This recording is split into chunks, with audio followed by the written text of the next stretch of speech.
Thanks for listening to That Great Mank Pod. Please do us a massive favour and subscribe to this podcast. And if you can, leave us a review on iTunes. Both are a massive help, enabling us to promote the people and the great causes we champion to a much bigger audience.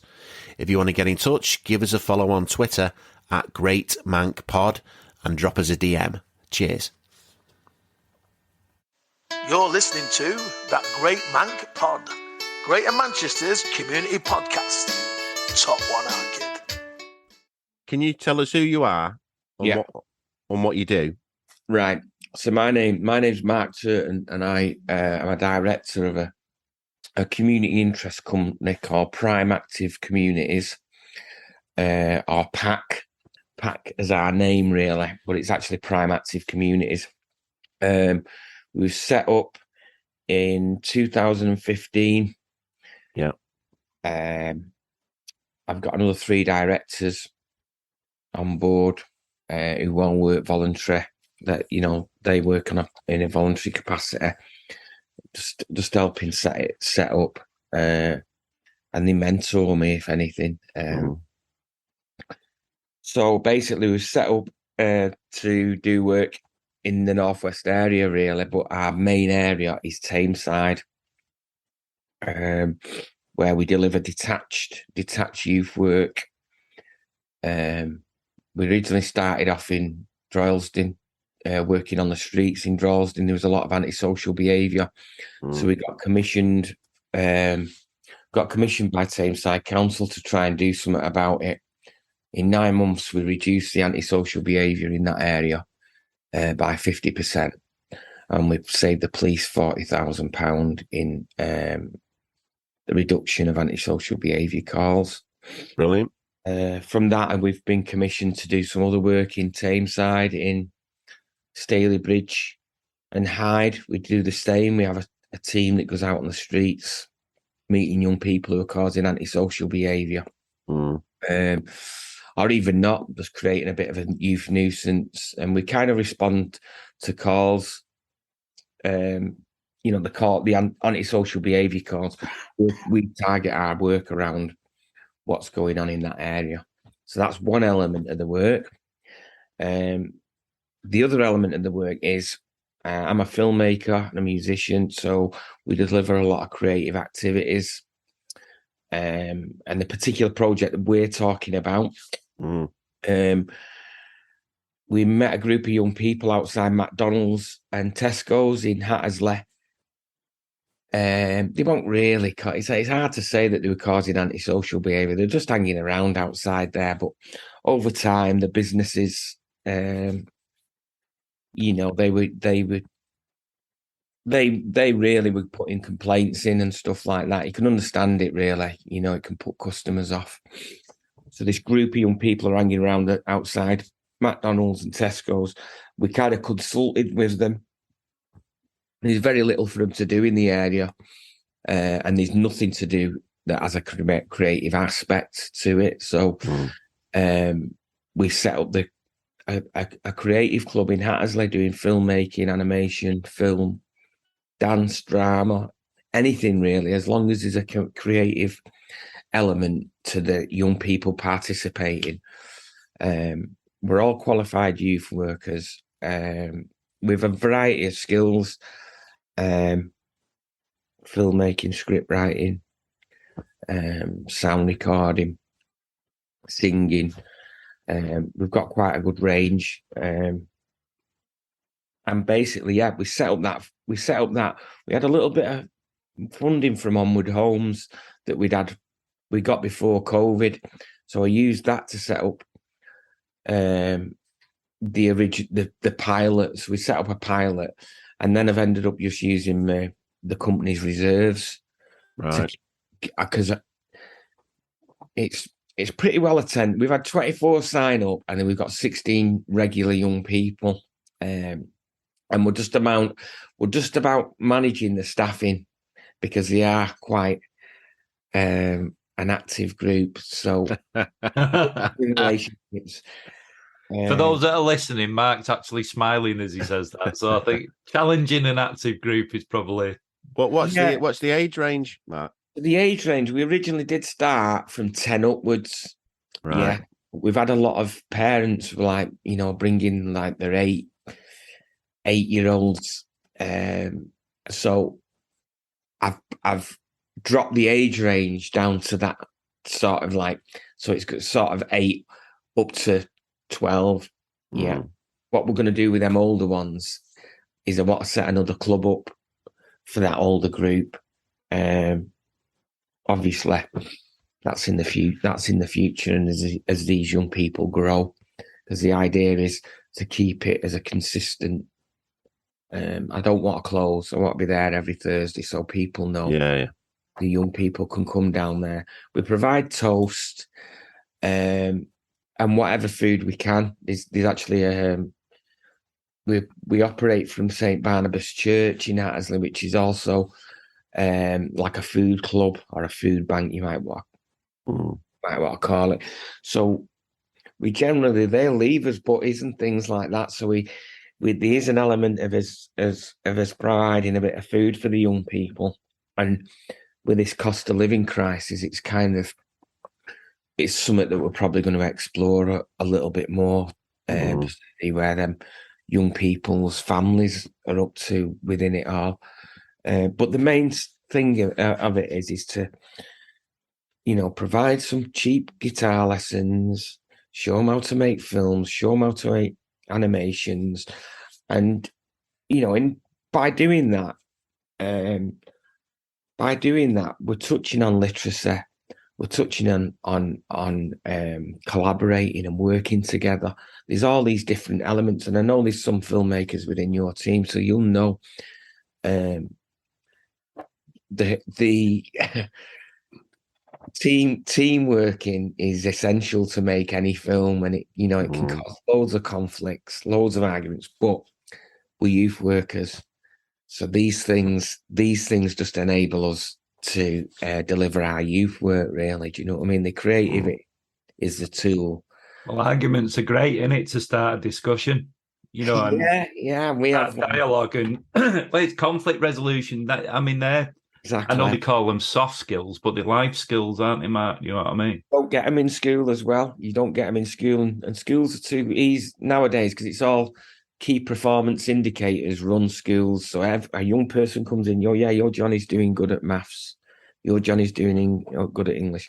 What about these essential skills that we need in life? They're just getting put to the side because someone doesn't think they matter. But us as youth workers and grassroots people in that community, we know that if these young people to get on, there's certain things that we need to enable with them, that regardless of what qualification they get when they're 17. But I think you understand that, Mark. If you've grown, I know you're from Drelsden and I grew up in Clayton. Paul's from Moston. Yeah, I'm actually from Openshaw. Oh yeah, no, that's it, Openshaw. Sorry, mate. It's because you mentioned Drelsden earlier.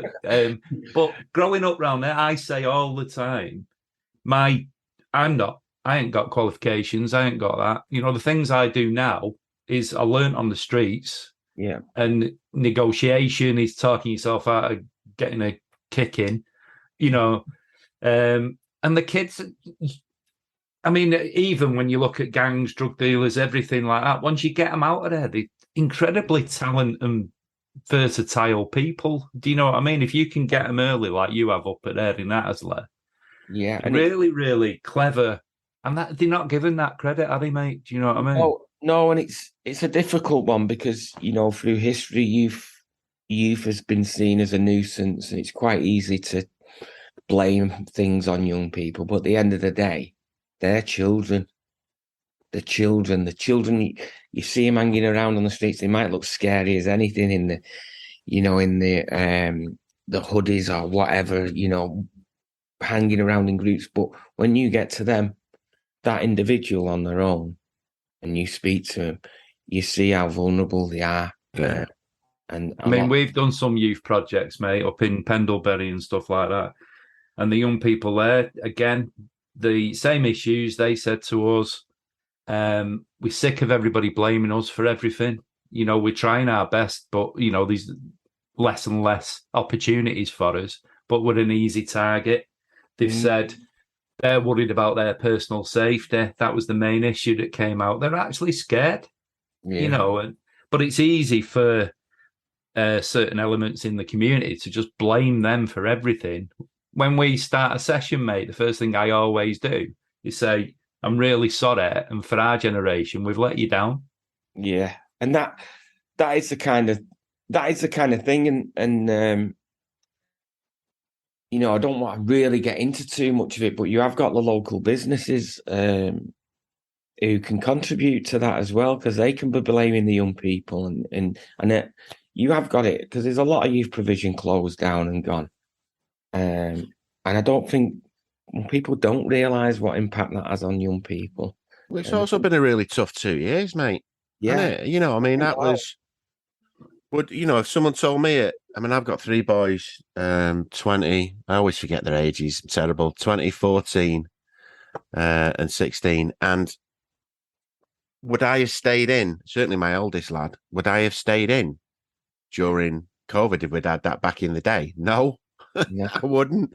But he did, and his mates did, and yet they still got, not victimised, but they still got called out. It was still them because it's an easy group of people to blame.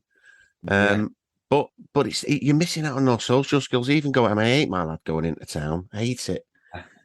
But it's life, and they're going out and stuff like that. It's only stuff that I did.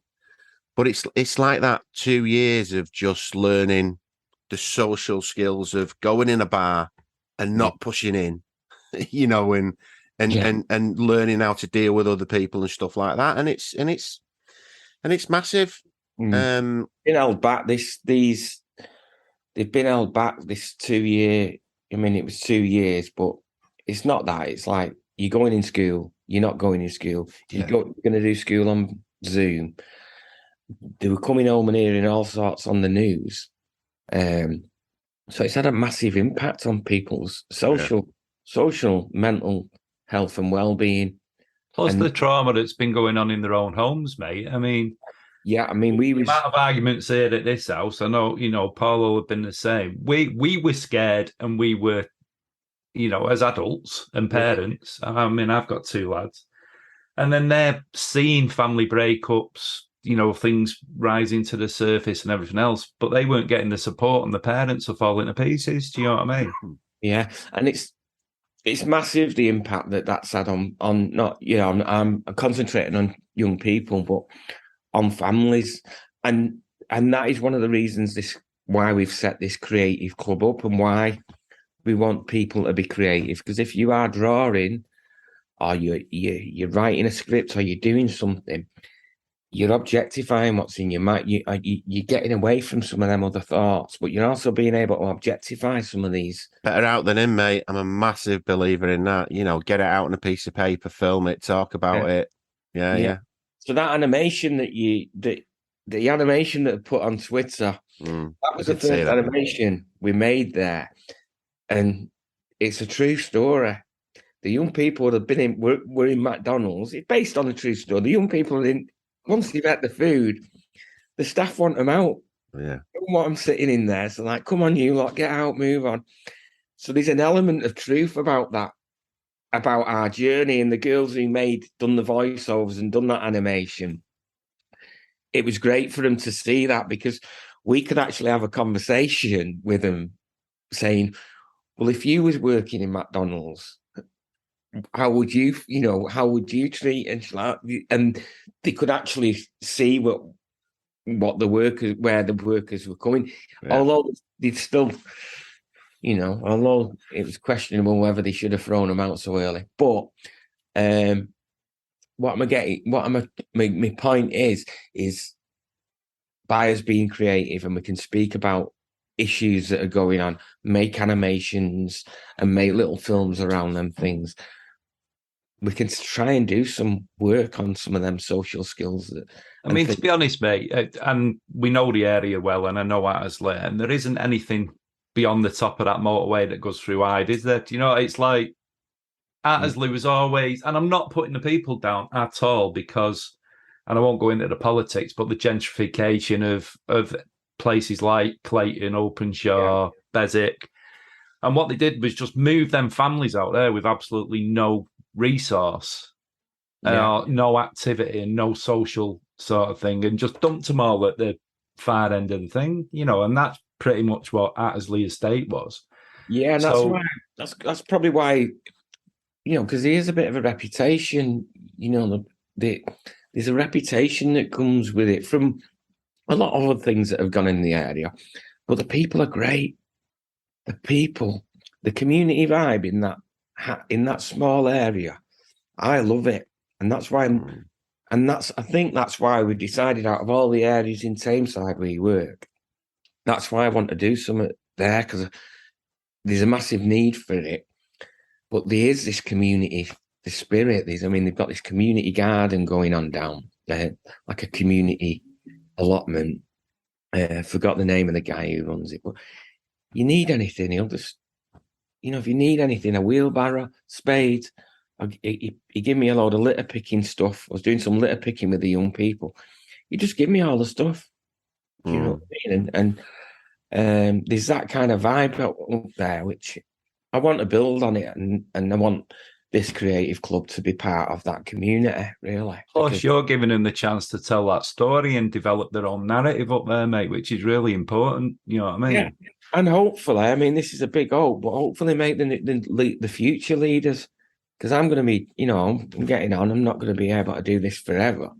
But if we can bring up some young people from this, who are going to continue to make that project run and learn skills, if we can teach some youth, some young leaders, so it'll create a bit of a legacy. So that's my little soft hope for it.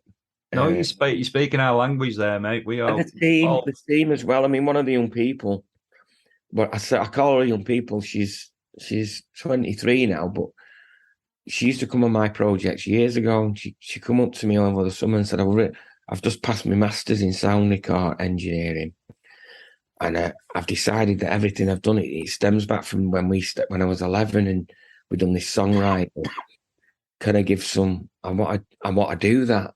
She said, "I still want to do my music and my sound engineering." She said, "But I want to give back," and so I took her on board. She's running sessions at this creative club now.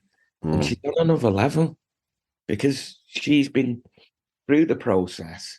She knows how it works. So she's done her own color-coded song sheets, and then coloured in the keys in a Sharpie pen. So the colours are going to be there forever. But she's come up with these different things, and I'm kind of looking at her and thinking, well, it's not just about these young people. It's about developing you as she turns into an adult. Well, she's an adult already, but as she grows, how I can help her develop them skills. But it's also for you, mate, isn't it? You can tell how passionate you are about it. And, I don't think there's anything worse. We've had a few instances where you get involved in something that's working really well, and in the back of your mind, you're thinking 2 weeks' time, 3 weeks' time, we won't have any money left to do this. And it's gone really well, and it's a really, really shitty feeling.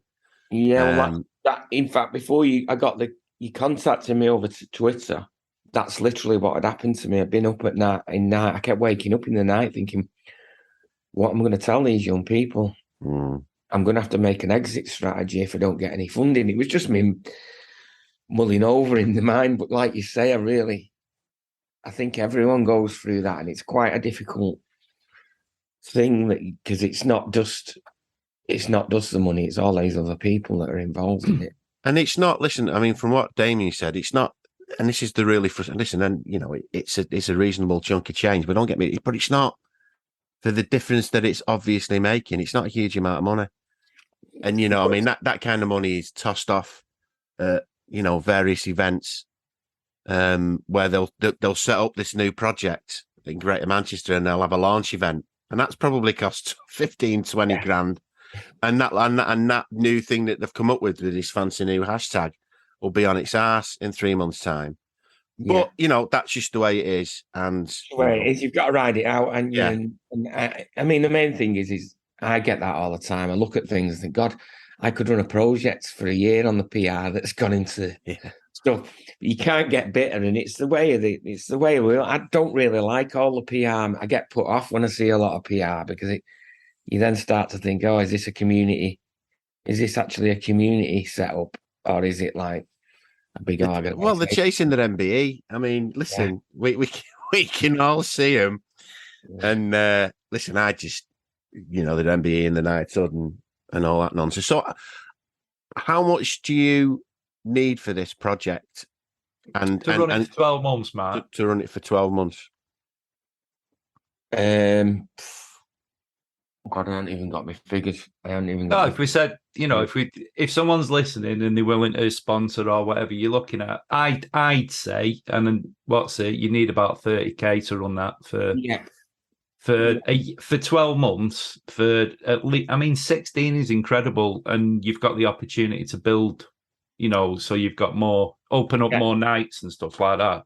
Yeah, I mean, my figure for the year was around 20. I think it was around 24, but 30 is more realistic because I want to run stuff over the half terms. I want to try and look at running specific projects over half terms, so we could do a drama project, write a play. But yeah, 24 to 30, that'd easy cover it. And I'm going to be looking at I'm literally going to be spending this week looking at any funding that I can get in. Well, I mean, they made the point earlier, and you've spot on. And a lot of people who are listening won't understand social return on investment, which is basically, without going too complicated into it, for every pound we spend as a charity organisation, we're saving the taxpayer 30 quid. Do you know what I mean? By creating interventions. And you've already said you saved the police 40k. Yeah. You know what I mean? That's just one organisation. That's not the council. That's not A&E. That's not, all that social work and all that. When you actually add that up, mate, if it was 40k from the police, you've probably saved with your project about 200 grand of taxpayer money. Do you know what I mean? More than that, because if someone gets done if a young person gets in the system as a young offender, you're talking 50 grand a year for a dispersal order. So when the police put a dispersal order in Hattersley and Hyde, you're probably talking about 15 grand just to get that in place. People even say to me, "What, 15 grand?" And I'm like, "Well, yeah, you've got to play for the guy who's got to write the dispersal order, and then he has a meeting with the chief. The chief isn't on a £10 an hour. No, these people aren't on minimum wage. Some of these managers are on quite a decent salary. Well, they've all got to make decisions. Then they've got to go out there. The police have got to go on the front line and give out these dispersal orders. Then they've got to follow it up by getting in touch with a young person who they've given a ticket to. Then they've got to bring the young person in and interview him about, doing wheelies outside McDonald's with a balaclava on. Do you know what I mean? It's the court costs, it's the solicitors, it's all this. Right, hang on, let's just put something on for the young people, and we'll get, all right, we won't get them all, but we might stop 2 or 3 people from getting involved in that youth offending loop. They're in it for 10 years, probably 20. But it's not that, mate. And this is something that people out there don't understand. And it's bread and butter youth work. Is you're doing that where you go out, you go on the estate, you create a thing, you identify the champions, you give people a chance that would never have had a chance elsewhere to develop their skills and show what, that they've got a good art. Like the lady that you were talking about earlier. Yeah. But then she'll bring others with her because that's her patch. Yeah. That's where she's from. So these conversations your 16 people are having with 100 people on that estate are going, nah, don't be a dickhead.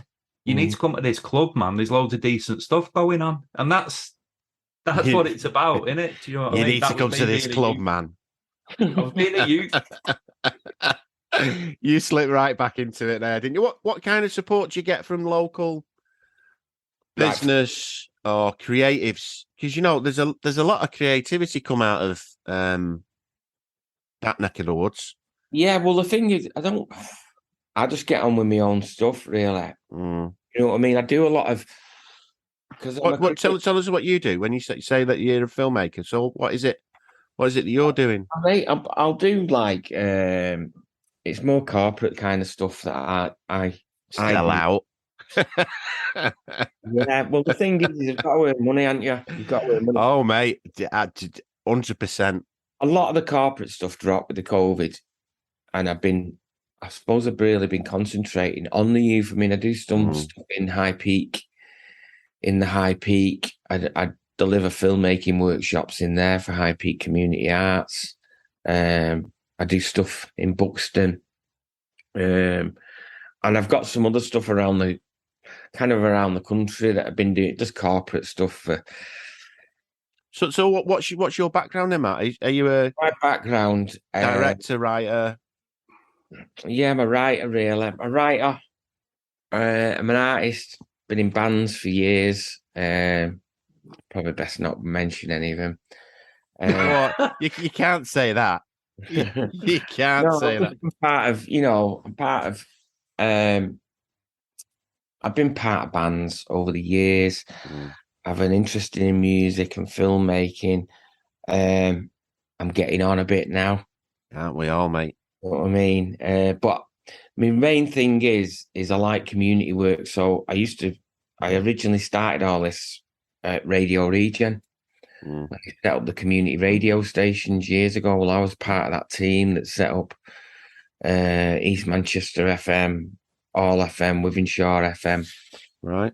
I was part of that original cohort, and then I went on to station manage the ones they set up in Salford. Right. So that's where I got into this community work and ended up becoming a youth work. I didn't plan any of it. I just ended up where I am now, thinking like, well, how did I end up here? Mate, none of us planned a career in the charity sector. That it's just insanity. Yeah. So I still do stuff now. So I'm in a band. I've set up a new band which is quite heavy, and it's improvised. It's like improvised punk rock noise, spoken word stuff. Right. It's quite. You want to do a plug, Mark? Yeah. I don't really want to do a plug. It can find its way. He can find its way. But I will give it a plug. It's called Tax Drone Debt Slave. Oh yeah, you should have that on a t-shirt. Yeah. So, and it's just a bit of a fun band that we've made up with a few old heads that are just improvising on a Thursday night in a studio. Is that your kind of? I mean, relaxation probably not the right word to use, but is that what sorts your head out? Yeah, my social mental health. This is what I say to my missus. It's for my social mental health and well-being. But some of the states have come back. She does. And that's social mental health. No, it is. It's my outlet. I love writing. I love improvising. I love doing spoken word and stuff. And so it's something as I've got older that I've thought actually I did enjoy that. Now as I'm older, more mature, I ain't got any of the rubbish that comes with the business, really. Yeah, I mean, listen, it's a scene that's growing again in Manchester, isn't it? Spoken word. I mean, it's always been there, hasn't it? And there's new people getting into it, and yeah, and what have you. But it's a great way to, especially, I mean, I've written a little bit of stuff and purposely, doesn't rhyme. And then people say, well, yeah, you can't do that because it doesn't rhyme. And it's like, I don't care. Yeah. Yeah, I really couldn't be asked, and I look, that's always been, I think that comes with age though. It's like all the creative stuff that, whatever I do, it's like people that you're working with, you care about making it as good as you can, but I couldn't give a toss what anyone else thinks. It's like my attitude to them is, well, you do it then. What have you done? I suppose I'm really critical of most of the stuff I do, so I very rarely like anything that I do because I'm not critical about it until a few years down the line. I'll look at it and think, oh, that's not bad, that. But yeah, I'm a bit like you. even when we're going to rehearsal, we don't really rehearse. I ain't got time, you know. I'm a bit too old to start writing verse, chorus, Yeah. middle. You know what I mean? Let's just jam it together and see what comes out. So That's the way I live my life, mate. yeah, I think in this day and age, everything's too well produced anyway. Everything, every beat, everything's in time, everything's perfect. The sound, everything's perfect. So it needs a bit of chaos. I like that spontaneity, mate. I mean, I do something, a podcast called The Pod Play, which is plays that we record and we releases as podcasts. But, you know, we only do a couple of run throughs and we work with, you know, top actors, professional actors. And I like that spontaneity because that's what life is. You know, sometimes you fall over your words unless you rehearse them and rehearse, but that's not life. You know, that's not how it is. Yeah, you're right. And I think that's the same when I'm watching film or when I'm directing film. I like to have a script, but I like the actors to, you know, become it really. So if, you know, I like them to take that character on or that person on or that. Me and Paul have had this discussion loads of times. You see some scripts and it's so prescriptive of what the actor's got to do, but that doesn't give the actor their chance to develop their art and take it in their own direction. Do you know what I mean? Yeah, it's a funny game, isn't it? So, what's just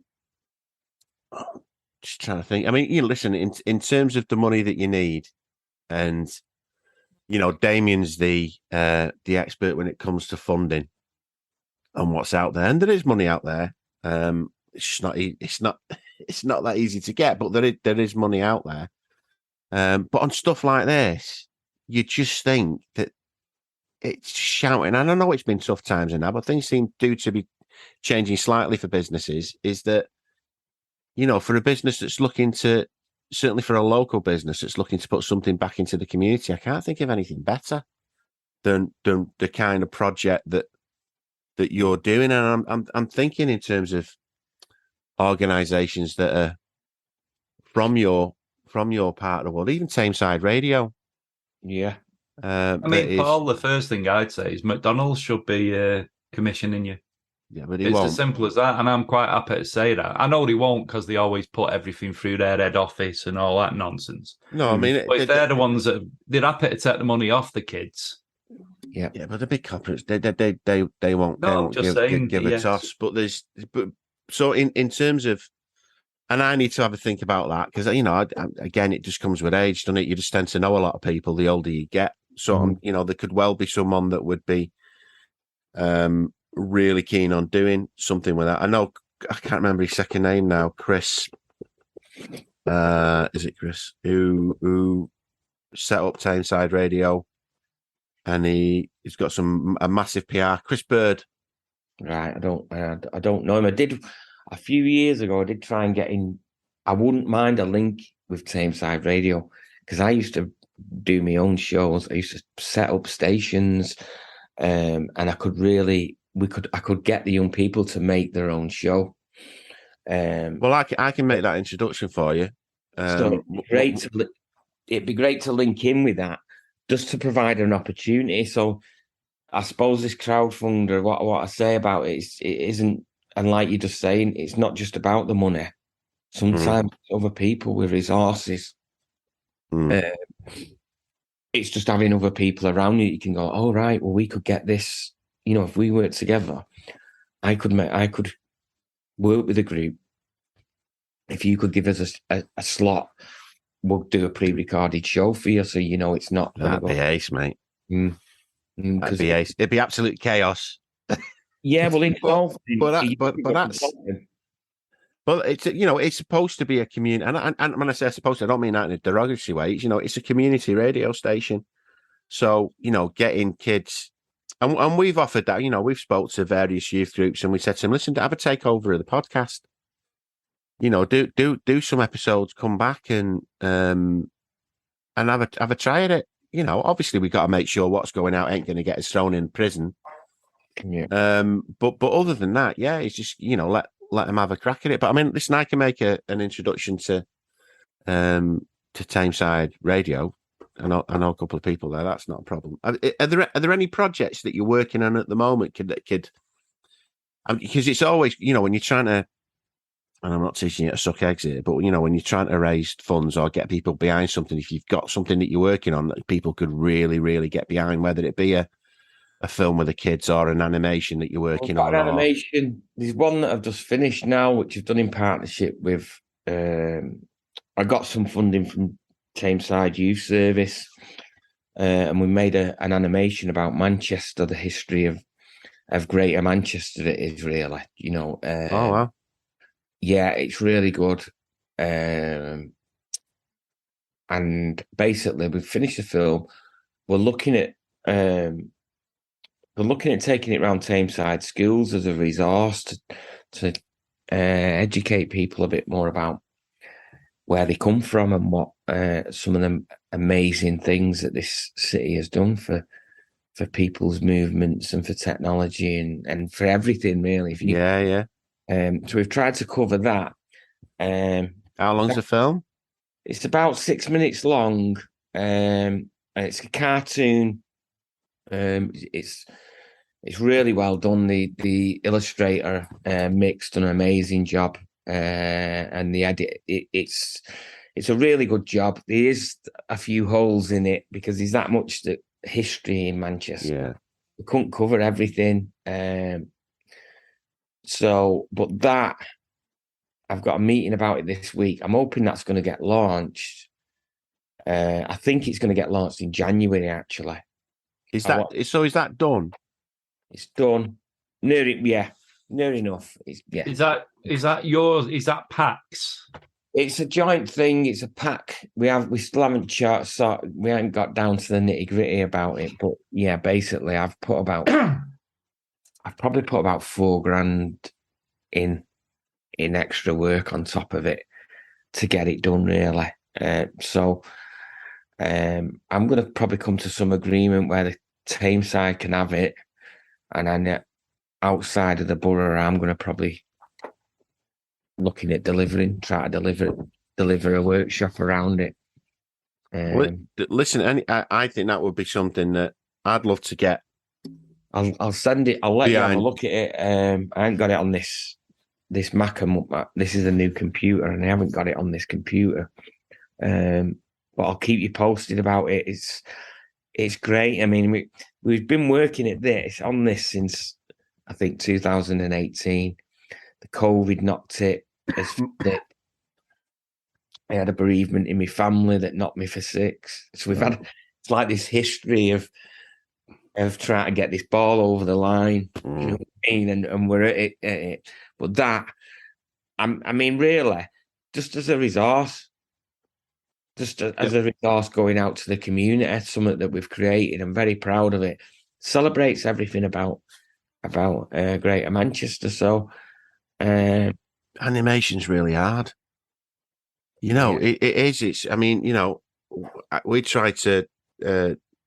We were doing a film last year, and we looked at getting. I had this. It'd be great animated, and then we started speaking to some man, and you were looking at 80, 90 grand.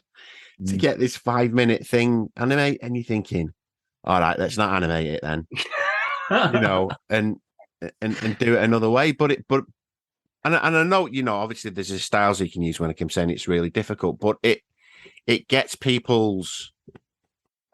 I think people really buy into animation.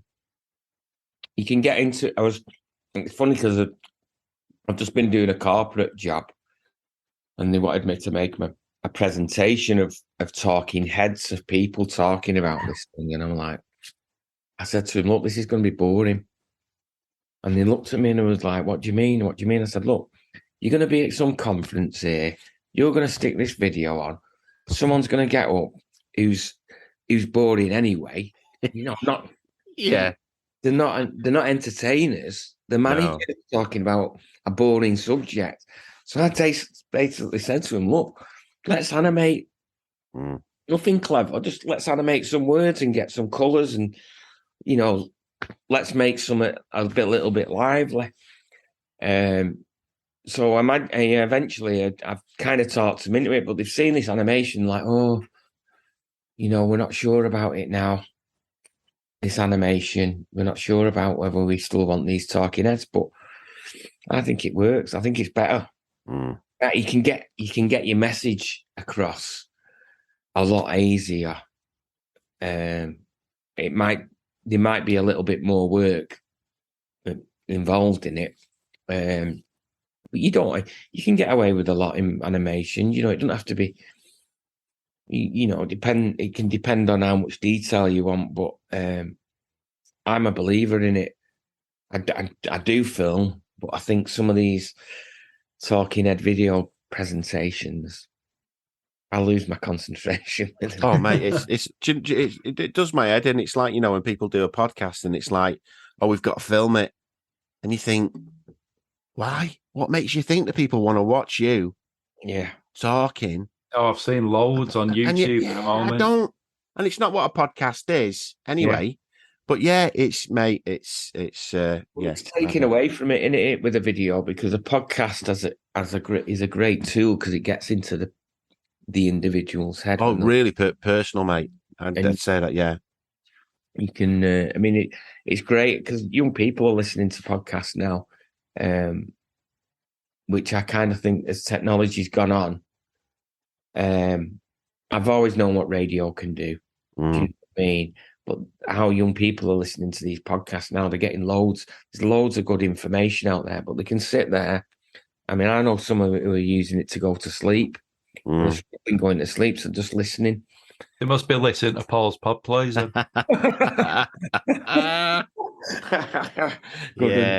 it's very, very funny, Damien. Yeah. I'll give you the thumbs up for that one.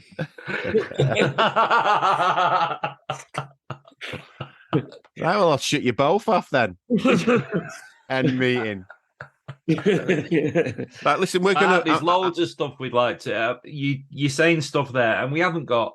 I'm trying to think off the top of my head. We haven't got the funding to help you out at the moment, but we can certainly look at stuff for these festivals are a way of getting out, meeting people, and giving organisations a chance to showcase what they're doing, because a lot of people out there wouldn't know of the fantastic work you're doing over there if we didn't get out and find people. And I think it's great. The legacy after, mate. This is just the start of the process. So if there's any projects you could think of where we could help, where we can include other creatives, where we can work together on things, and that's to us is the most important bit. Do you know what I mean? Yeah, definitely. But I think from my point of view, what's important for you, from a lot of people who like me, grassroots, or I say me, our organisation, with grassroots, we're too busy either try to earn a living ourselves or try to apply for funding to do the work. We haven't got, big management teams. We haven't got the resources of big organisations. So it's important when people like you get in touch. You got in touch with me through Twitter. It's quite inspirational when someone gets in touch with you and shows some interest in what you're actually doing. Makes you think, yeah, actually, it's worth it. Mate, I say this all the time. We're both too old to blow smoke up people's ass. But I think you're doing a really amazing job.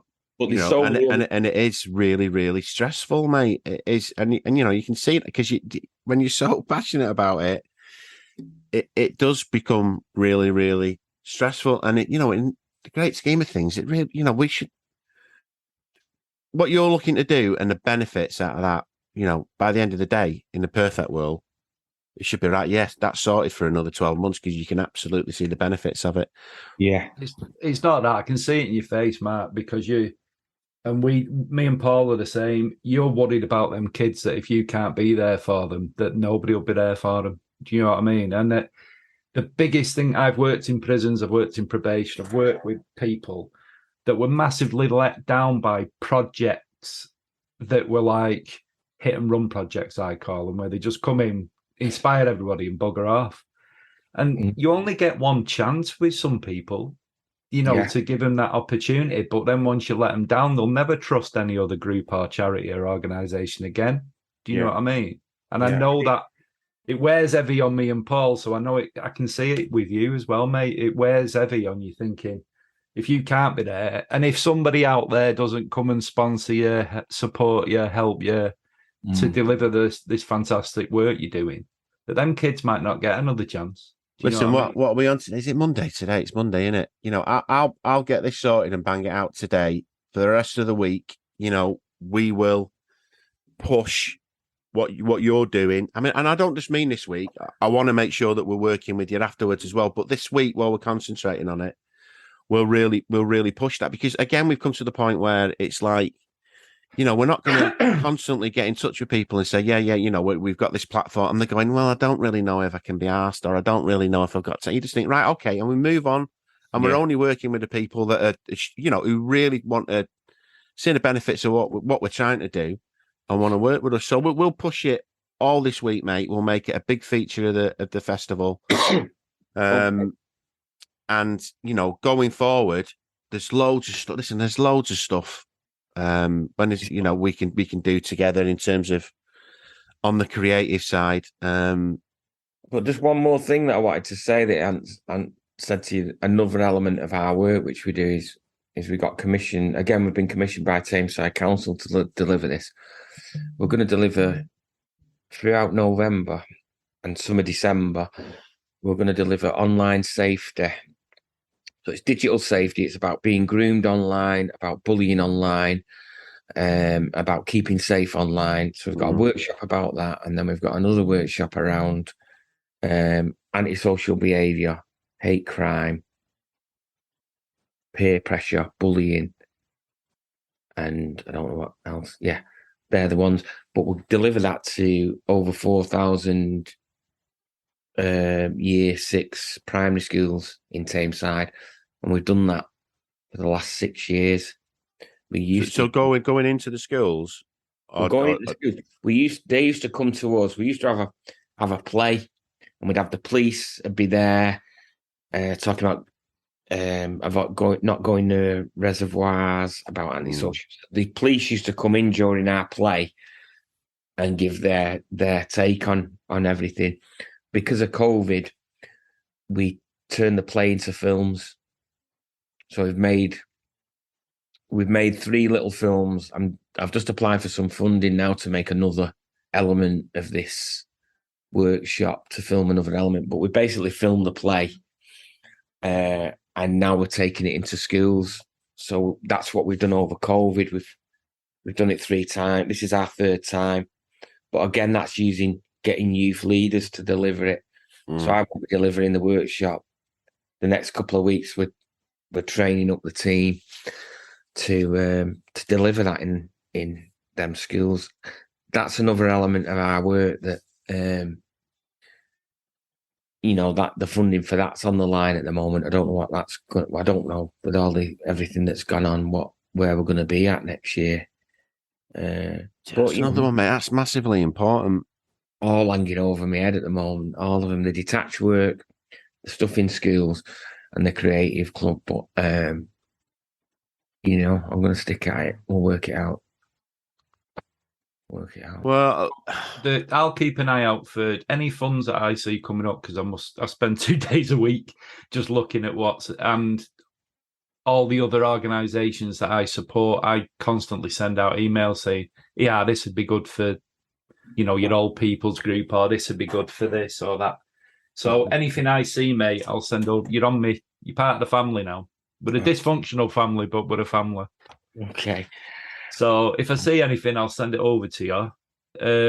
If you feel it'd be beneficial for me and Paul to come over and have a brew sometime and talk through some of this in a bit more detail, more than happy to.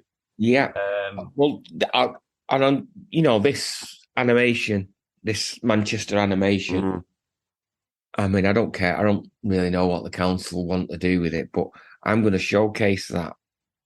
I'm at least going to showcase it and get people down. I'd use that to make money, mate.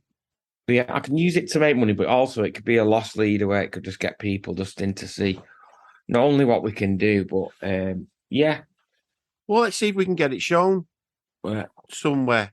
At least we can do is celebrate what we've done. I'd like to make some money. I probably can make some more money if you use my head right. I could target it as something that could run in Greater Manchester schools, and I'd speak to, Andy Burnham, and I'm sure if he watched it, he'd help me try and find to get some funding of it. I might even get the illustrator to draw a picture of him. Oh, I'd love that. As long as you make his eyes as dazzling as they are in real life. Well, there's two ways we can go, can't it? It can go the good way or the bad way, depending on whether he funds us or not. I'll just tell him that. Do 2 pictures and say this one's getting put out if you don't back us, mate. Yeah. Mark, I'm not... we're not... Can't promise anything at all. Me and Paul will have a chat. I mean, this is exactly... very similar to what happened when we did the Wigan Festival, right? We... a nurse that had taken photographs during the pandemic in ICU, not of patients, of her colleagues, right at the height of the pandemic. And we said, those pictures need to be shown further. And she's a fantastic person and her colleagues. And we managed to set up, through Paul's contacts, we got Manchester Central Library and put on an exhibition. Right. And that's just grown legs. That's been a Wigan Life Centre, the NHS have used it. She's been over at Belfast. So what I'm saying is, we just helped her get that, platform and what's it. And that film sounds like something else we could do, something similar. I mean, I know Paul's talked about doing film festivals in the past. I'm just talking off what's it now. No, I mean, there's no reason. I know you're based in Tameside and that area, but there's no reason, and it'd be great for the kids, why that shouldn't be shown at home in Manchester. That's what I was thinking. Yeah. Like a really big, get them to come down with the families, friends. Fundraiser. Get business people there, and show it invite down. The politicians. They probably won't come, Mark, I'll be honest. We do it all the time. No. Well, the main thing is, is to celebrate that work, and even some of the people who've been involved in creating it. It could be an opportunity for them to. It'd be buzzing for the young people that have worked on it to go to an arts centre in Manchester. Do you know what I mean? Well, I am going to make that happen. Do you know what I mean? I'm where it is I've done the film. I'm waiting for the council to sit down with us really and have a proper conversation about it. Just do it anyway, mate, and then apologise after. Yeah, I will be. That will be happening. Yeah, that will be. Well, the thing is if they don't fund any of my projects, we'll go rogue. Oh, that's us. That's us all over. I've been going rogue since 1986. You can get away with anything once, mate. Right, listen, I know you've got things to do, mate, and I want to get this, get it sorted and get it out. Nice one. Thanks for this. Get it out today, but if you can, mate, when you've got time, I'd love to see that. I'd love to see that film. Will do. I'll make it. I'll see the contact we've got at Tameside Radio. I think it'd be brilliant to have them working with you guys. It would. And if you want to take over the podcast for 3 or 4 episodes, let us know. We'll sort that as well. Right, that might be something in the future that I could work up to. But at the moment, we've got 16 young people in that as a creative club who fall out every week. That's you, mate. That's normal. Oh, mate, just sounds like my house. If I'm honest. No worries, mate. Listen, it was lovely to talk to you. And I'll be in touch. All right, mate. Best you of take luck, care of yourself, mate. A shout. Thanks, boys. See you later. All right. See you later. Ta-da. Thanks for listening to that Great Mank pod. Please do us a massive favour and subscribe to this podcast. And if you can, leave us a review on iTunes. Both are a massive help, enabling us to promote the people and the great causes we champion to a much bigger audience.